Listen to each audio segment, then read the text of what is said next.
창세기 12장에 보면 하나님께서 아브라함을 찾으셔서 말씀하시지 않습니까? 너희 본토 친척 아비집을 떠나서 내가 너에게 허락한 곳을 이제는 오라고 그렇게 말씀하실 때에 아브라함은 하나님의 말씀을 듣고 그는 그 본토 친척을 떠나서 이제는 정처 없이 갑니다. 그런데 그가 가다가 머무는 곳에 이제는 사실은 그곳에 가나안 땅에 접어들었지만은 흉년이 들음으로 인해서 그는 예굽 땅으로 남쪽으로 이제는 내려갔다 하는 성경의 말씀을 우리가 볼 수 있습니다. 중요한 것은 하나님이 우리를 부르셨다면 하나님께서 모든 것을 다 책임져 주실 것이다. 그리고 그분이 모든 것을 주관하실 것이다 하는 것을 믿어야 하는데 이 아브라함은 자기가 머무는 곳에 기근이 와서 더 이상 그곳에 견딜 수 없어서 그는 자기의 생각대로 자기의 의지대로 남방으로 내려갔다 하는 내용을 우리가 보게 됩니다. 우리가 살아가는 가운데 많은 일들이 우리를 접하고 있지만은 많은 일들을 주님을 믿는 사람으로 살아가고 있는가? 그렇지 않고 주님을 믿는다고 하지만은 우리는 우리의 생각으로 많은 것을 좌지우지하지 않는가, 좌우지하지 않는가 하는 것을 우리는 생각해 봐야 할 것입니다. 오늘 이 본문의 내용을 다시 한번 우리가 생각하면 예수님이 하나님의 나라에 대한 말씀을 많은 사람들에게 배에 올라서서 전하실 때, 그리 전하시고 그 다음에 이제는 저물 때에 예수님이 그 배에 이제 누우셔서 쉬고 계실 때, 이 배는 제자들이 함께 떠나고 있습니다. 그런데 저물 때에 풍랑을 만났다 하는 우리가 기록을 보지 않습니까? 풍랑을 만나서 저들이 어찌할 수 없는 가운데 예수님을 깨우는 장면을 이 본문에서 봅니다. 그런데 가만히 생각하면 이 제자들의 입장에서는 예수님의 제자들의 입장은 이들은 어부였습니다. 사실상 예수님은 목수였으니까 배에 대해서는 그리고 풍랑에 대해서는 그리고 이렇게 물결 위에서 살았던 일들은 저들이 더 잘 알기 때문에 잘 적응할 수 있었을 거예요. 그런데 예수님보다 훨씬 더 적응할 수 있는데 저들은 그 풍랑 때문에 큰 걱정을 먼저 하게 되는 모습을 봅니다. 그 모습이 다 어떤 모습이냐면 다 자기의 입장이라는 거죠. 자기 입장. 생각하면 자기들을 먼저 걱정하기보다는 지금 누워서 쉬시고 있는 예수님을 먼저 걱정할 처지를 생각하면 그래야 되거든요. 왜냐하면 이 예수님은 목수였으니까 배에 대해서 풍랑에 대해서 잘 모르고 있으니까 인간적인 입장을 생각하면 자기들 입장보다는 예수님을 먼저 깨우셔서 지금 풍랑 때문에 얼른 일어서야 되겠습니다. 이래야 되는데 아닙니다. 자기들의 입장이 너무 큽니다. 오늘 우리가 생각하면 이런 겁니다. 어째서 이 풍랑이 일어났는가 하는 겁니다. 그런데 보세요. 우리가 생각할 것은 이겁니다. 이 배는 제자들만 타고 가는 배가 아니라 예수님이 함께하고 있는 배야. 거기에 우리가 함께 초점을 두고 생각할 것은 지금 여기에는 예수님이 함께 계시고 지금 이 배가 이제는 놓여서 가는 그런 형편이에요. 현재의 삶이에요. 그런데 이 현재의 삶을 두고 생각할 때에 왜 예수님이 함께 타고 있는 이 배 가운데 이런 풍랑이 일어날 수 있느냐 하는 겁니다. 오늘 우리가 생각하면 아니 나는 예수 믿고 나는 하나님 앞에 기도하면서 사는 사람인데 내게 어찌하여 이 어려운 일들이 내게 엄청난 파도처럼 다가와서 우리를 어렵게 하고 있는가 하는 그런 모습으로 다시 생각해 볼 수 있다. 그런 거 아니겠습니까? 생각하면 내가 살아가고 있는데 이런 형편인데 왜 예수님은 나의 처지를 몰라보고 있는가? 그것 말입니다. 그런 원망스러운 그런 고백을 하고 있을 수 있다. 그런 것이죠. 아무리 예수님이 계셔도 우리가 생각할 것은 예수님이 계셔도 풍랑은 일어납니다. 예수를 믿고 사는 사람이라 할지라도 병은 걸립니다. 예수 믿는 사람이라 할지라도 때때로 경제적인 어려움도 당할 수 있습니다. 때때로 우리가 예수 믿고 기도하는 사람이라도 생각지 않는 일들을 우리가 당할 수 있다 하는 것을 우리는 먼저 생각해야 한다. 그런 말씀입니다. 그렇지 않습니까? 그런데 먼저 우리가 생각하면 여기 예수님의 제자들은 자기들의 입장만 생각하고 이렇게 예수님을 깨우는 그런 모습, 어찌하여 우리를 돌아보지 않으십니까? 그런 겁니다. 그런 입장입니다. 다시 한번 우리가 생각하면 이 배가 풍랑이 일어나면 라고 생각하지만은 우리의 모든 일들의 중심은 하나님의 뜻을 이루어지고 있는 가운데 있습니다. 그렇지 않습니까? 한 사람이 아브라함을 부르는 일들에서부터 그리고 우리가 예수를 믿고 사는 이 땅에 살아가는 우리의 형편에까지라고 생각하면 모든 일들은 아버지의 뜻이 주관되어지고 또 아버지의 일이 이루어질 때까지 그 모든 일들은 계속되고 있다 하는 말씀입니다. 거기에 우리에게 초점을 생각해야 한다 하는 겁니다. 자, 중요한 것은 이겁니다. 그렇기 때문에 지난 시간에도 말씀을 드렸지만 사도행전 27장에 사도 바울이 로마의 죄인들 모습으로 끌려갑니다. 죄인들 모습으로 끌려가고 있을 때 엄청난 큰 풍랑을 만났다고 하지 않습니까?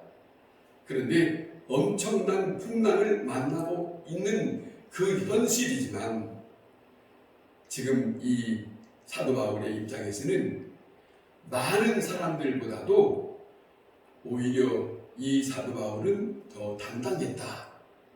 지금 모두가 다 아우성이에요. 풍랑을 만들어서 죽느니 사느니 자 그래서 이제 좀 살아보겠다고 물건을 자 바다에 던져보지만은 그렇지 않습니다.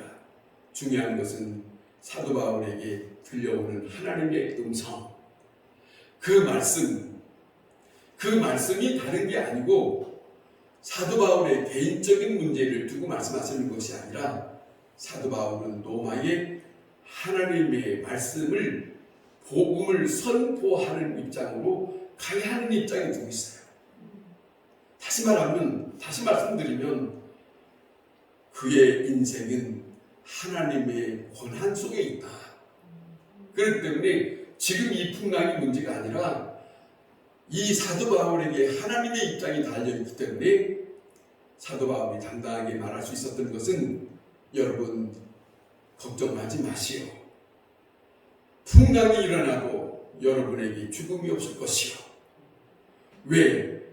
내가 하나님 편에 함께 있으므로 여러분도 함께 살 수 있는 사람입니다. 이거 말입니다.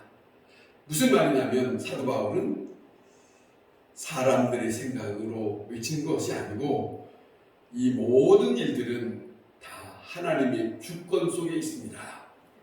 그것이 있어요. 그것이 마음속에 그리고 그것이 하나님의 음성으로 들려왔기 때문에 그는 담대했다는 것이죠. 오늘 우리가 예수 믿는 사람으로 또 성경의 말씀을 읽고 듣고 하는 사람 또 기도하는 사람으로 떠나지 말고 깊이 생각해야 할 부분이 있다고 한다면 먼저 우리가 생각하고 판단하기가 앞서서 이 모든 일은 아버지께서 다스리실 것이다. 그것이 우선되어야 한다. 그런 말씀입니다. 그러지 않겠습니까? 다 보세요. 오늘 이 본문에도 만약에 이 배가 빠져서 파산된다 할지라도 이 모든 일을 주관하시는 일은 예수님이세요. 다시 말씀드리면 하나님의 아들로 오신 이분이 모든 것을 다스릴 것이에요. 그것을 사실은 예수님의 제자들이 봤어요. 그동안에 봤건만 지금 다시 이 난관에 처했을 때 다시 예수님께서 하실 것이다 라고 그렇게 생각하기보다는 자기들이 자기 입장을 생각하고 걱정하고 조심스럽게 하는 그런 모습을 우리가 보고 있지 않습니까? 다시 말씀드리면 이겁니다. 선교로 떠났던 조금 전에 말씀드렸던 사도 바울이 죽는다 할지라도 하나님의 나라의 확장은 멈추지 않습니다. 하나님의 복음의 역사는 끊임없이 더 전진될 것입니다. 오늘 우리가 코로나로 인해서 몇 년 동안 힘들어하고 있어서 많은 사람들, 많은 교회에서 근심과 걱정을 합니다. 그 얘기를 많이 듣습니다. 이러다가 많은 사람들이 떨어지고 청년도 떨어지고 어린아이도 떨어지고 어른들도 다 떨어져서 이제 교회 나온 사람이 얼마 없으니 이제는 어떻게 될까 하고 걱정이 많아요. 그러나 그 걱정이 내가 할 걱정으로 이 일이 되는 것이 아니고 이 코로나로 인해서 많은 사람들이 떨어져 나간다 할지라도 하나님의 일은 여전히 계속될 것이다. 살아계셔서 그분이 다시 하나님의 사람들을 세우실 것이고 불러 모실 것이고 그렇지 않습니까? 그쪽으로 우리는 생각하고 내 생각으로 마음을 안착시키기보다는 다시 하나님의 편에서 하나님께서 모든 것을 다시 주관하실 것이다. 그쪽 편으로 우리는 다시 한번 우리의 마음을 세워야 할 것이 아닌가 하는 생각을 해봅니다. 오늘 이 본문에 보면 39절에 예수님께서 제자들의 깨움을 통해서 나타나시는 일을 보게 됩니다. 보세요. 여기 보면 이렇습니다. 예수님께서 39절에 바람을 꾸짖으셨다 하는 내용이 있습니다. 바람을 꾸짖으셨다 하는 말씀이 있는데 이 꾸짖다 하는 말씀은 보세요. 이분이 누구이기에 이걸 스스로 나타나는 건데 예수님께서 지금까지 사역하시면서 어떤 거냐면 꾸짖으신 것은 이런 겁니다. 자, 사람도 꾸짖으시고 귀신 들린 자도 꾸짖으시고 병든 자도 꾸짖으시고 죽었던 사람도 말씀하시고 그러니까 오늘 또 이 시간에 제자들이 걱정하고 있는 저 풍랑을 바라보면서 꾸짖으셨다고 하는 말씀을 나타나고 있는 이 내용은 예수님이 누구신가 하는 것을 보여주고 있는 내용이에요. 예수님 보세요. 모든 피조물이 다 이분에 의해서 다스림을 받고 있다. 살아계신 예수 그리스도 하나님의 아들된 그분만이 하실 수 있는 것 그렇지 않습니까? 사람이 할 수 있는 것이 아니라 그렇잖아요. 자연이고 사람이고 그 누구도 당당하게 꾸짖어서 다스리시는 분은 하나님이시잖아요. 그걸 예수님 스스로 내가 누구인가 하는 것을 보여주고 있는 시간으로 오늘 나타나고 있는 것이 꾸짖으셨다 하는 말씀으로 우리가 오늘 이 본문을 보게 됩니다. 자, 생각해 보면 다시 말씀드립니다. 죽은 자를 향해서 나오라 하지 않습니까? 예수님이 말씀하실 때에 자, 병든 자, 중풍병자, 그 다음에 소경된 사람, 앉은 병이 그 누구 문둥 환자를 만났던 그 모든 자들을 만나서라도 복음서에 보면 예수님의 말씀하신 그 말씀대로 모든 것이 다 새로워졌어요. 새롭게 창조의 역사, 생명의 역사가 나타나고 있는 내용이 복음서에 기록되지 않았습니까? 중요한 것은 주님이 누구신가 하는 것을 오늘 이 본문에도 보여주고 있는 것은 모든 피조물은 그분의 말씀에 의해서 다스림을 받고 있다.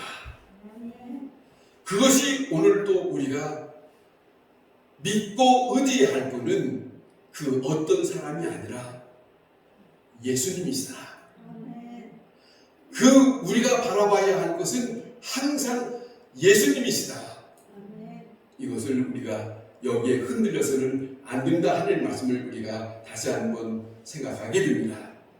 그 예수님이 꾸짖으셨다 하는데 그 꾸짖으신 것은 말씀하심으로 나타나신 것은 능력이에요.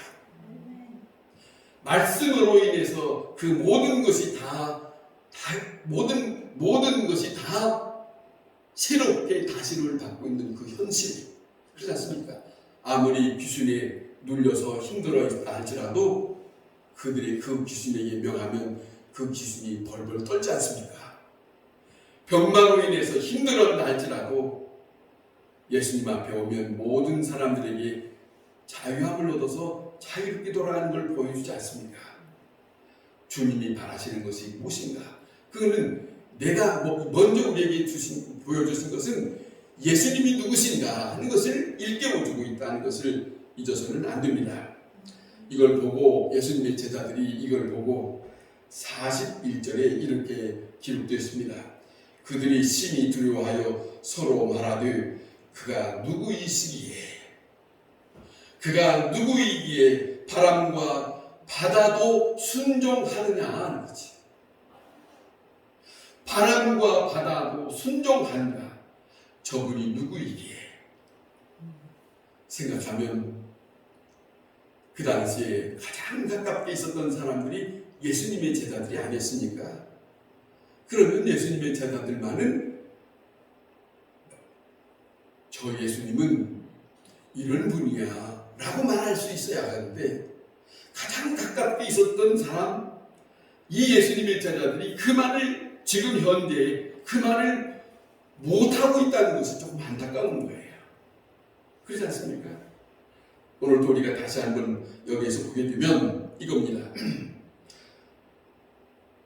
저분에 대한, 예수님에 대한 그렇게 말씀하심으로 인해서 꾸짖으셨다고 하는 것을 바다와 그 바람과 바다를 꾸짖으신 것을 보면서 깜짝 놀란 것은 예수님의 말씀의 권세예요.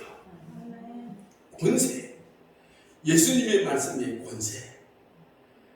우리가 이걸 다시 한번 우리 입장으로 생각하면 우리가 살아가는 가운데 이렇게 말씀을 듣지 않습니까? 그렇다면 이 말씀을 내 마음속에 끌어들여서 우리는 마음에 받아들이고 어떤 생각을 줘야 하냐면 주님이여, 예수님은 모든 것을 다스리신다고 하는 것을 예배당에서 들었습니다.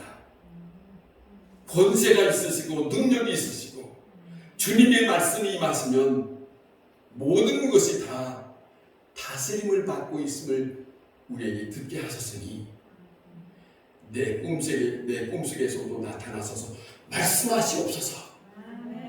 내 생활 속에서도 나타나셔서 오셔서 말씀해 주시옵소서.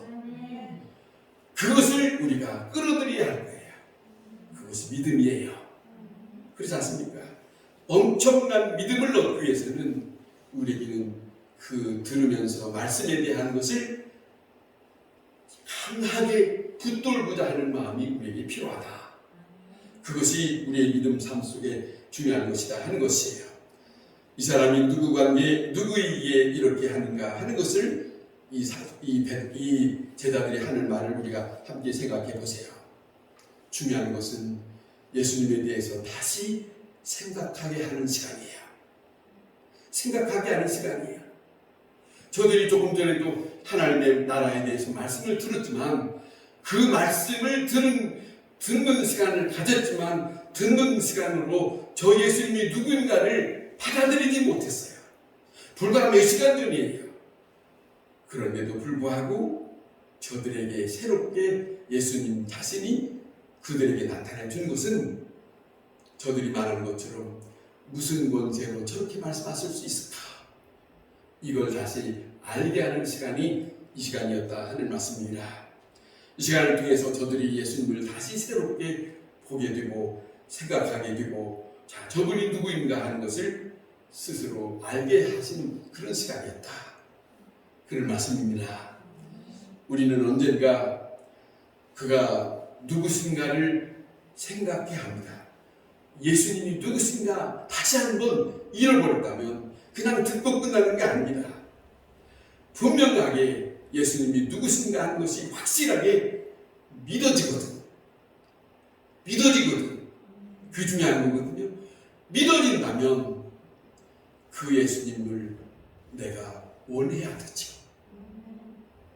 그 예수님이 내게 말씀해 주기를 원해야 되겠지요. 왜냐하면 그 말씀의 권세가 임할 때에 모든 일들이 새로워지는 일들이 나타날 수 있으니까 그것을 우리가 이 말씀을 들으면서 들었다면 말입니다. 그래서 하나님의 아들이여 예수 그리스도시여 이 시간에도 내게 오시옵소서. 이 시간에도 내게 오시옵소서. 그래서 내게 오셔서 나에게 역사해 주옵소서.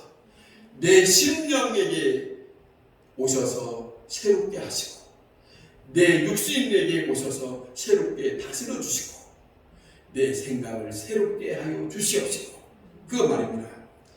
자, 예수님이 하나님 되심을 알게 하시는 겁니다. 예수님이 계시자 되심을 알게 하시는 것입니다. 예수님께서 일을 행하시면서 저분이 나를 사랑하신 분이라는 것을 알게 하시는 시간입니다. 이걸 잊지 마십시다. 이걸 마음에 간직하시고 이것을 받아들이면 이 믿음을 가지면 어떤 것과 같으냐면 어머니 품 안에 안겨진 아이처럼 평안한 마음을 가질 수 있다. 왜 그랬어요? 어린아이가 왜 평안할 수 있어요? 자기가 그 품속에 안긴 그 엄마를 믿기 때문에 엄마의 품에 앉아서 편안한 것은 다른 일이 밖에 어떤 것이 일어나도 상관이 없어요. 내가 엄마 품 안에 안겼으니까 엄마께서 나를 모든 것을 다스릴 거다. 그걸 믿는 거죠. 오늘 우리는 인간적인 입장에서 그렇게 생각할 수 있는 것처럼 하나님을 믿는 사람에게는 엄청난 믿음을 소유한 자는 이 세상에 그 어떤 것을 만난다 할지라도 내가 평안함을 가지고 충분히 기쁨으로 살아갈 수 있는 사람이 될 수 있다. 그것은 오늘 시간에 예수님께서 제자들에게 모든 사건들 속에 주관자가 누구인가를 알게 하신 것처럼 오늘도 우리의 삶 속에 저 먼 데서부터 지금까지 시작하고 앞으로 우리의 남은 시간을 생각한다 할지라도 거기까지 아니 더 영원토록 모든 일을 다 주관하실 분은 오직 주님밖에는 없다. 그것만을 믿으셔야 하겠습니다. 그 믿음이 우리에게 있을 때 이 세상 살아가는 우리가 어떤 일이 있다 할지라도 평안한 가운데 주님이여 오시옵소서. 주님께 모든 것을 맡깁니다. 주님이 다스려 주시옵소서. 그렇게 고백하며 사는 자들이 믿음의 사람들입니다. 그 사람으로 살아가는 여러분이 될 수 있기를 바랍니다. 기도하겠습니다.